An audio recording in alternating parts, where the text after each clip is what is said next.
రామ అనేటువంటి ఆ నామానికి ఎంత శక్తి ఉందంటే రాయడం మొదలు పెడితే చాలు. మాకు తెలిసి హైదరాబాదులో ఒక పెద్ద ఆయన ఉండేవాడు. రిటైర్ అయిన తర్వాత దురదృష్టవశాత్తు భార్య పోయింది.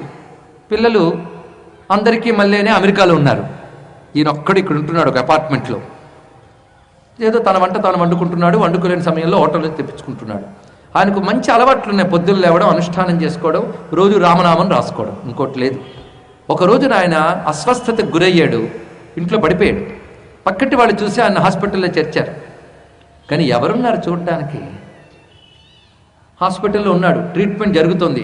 ఒక రాత్రి వేళ తన గదిలో తానున్నాడు. ఎందుకంటే డబ్బు బాగా ఉంది కనుక మంచి గదిలో పెట్టారు ఆయన్ని. తన గదిలో తానున్నాడు. అదే 10 మంది పేషెంట్లు ఉన్నటువంటి వార్డులో ఉంటే వాడు బాధ చూసి ఎవరైనా పిలిచేవారు. ఇతను ఒక్కడే ఒక గదిలో ఉన్నాడు. అనారోగ్యంతో ఉన్నాడు. రాత్రి అయింది. మలమూత్రములు పక్కలోనే జరిగిపోతున్నాయి. కానీ శరీరం తీయలేని పరిస్థితిలో ఉన్నాడు తాను. చుట్టూ ఎవరూ లేరు. ఎవరిని పిలుద్దామన్నా కనిపించట్లేదు. ఆ సమయంలో ఆయనకి అదృష్టం ఎక్కడుందయ్యా అంటే రాముడు గుర్తొచ్చాడు. అది అదృష్టం.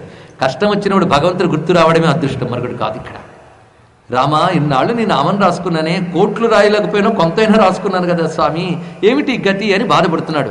చిత్రం ఏంటంటే ఆ తలుపు తీసుకుని కాంపౌండర్లు 2 వచ్చారు.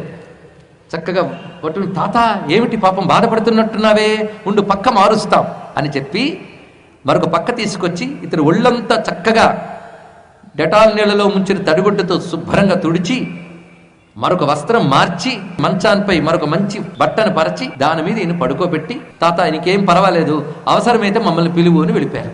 ఆ చేస్తున్నంతసేపు ఇతను అలా చూస్తున్నాడు వాళ్ళని. ఇదంతా చేసి వెళ్ళిపోయాడు. వాళ్ళు వెళ్ళిపోయారు, తలుపు వేశారు.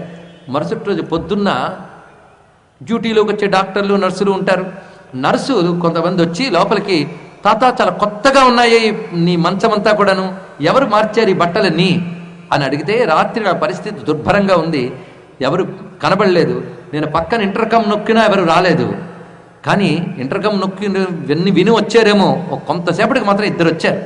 2 వచ్చి మొత్తం ఈ పనంతా చేశారు అని అంటే వాళ్ళు ఒక మాట అన్నారు, అసలు మా హాస్పిటల్ మొత్తం మీద మగవాళ్ళైన కంపౌండర్లు లేరు, ఉన్న వాళ్ళందరూ నర్సులే.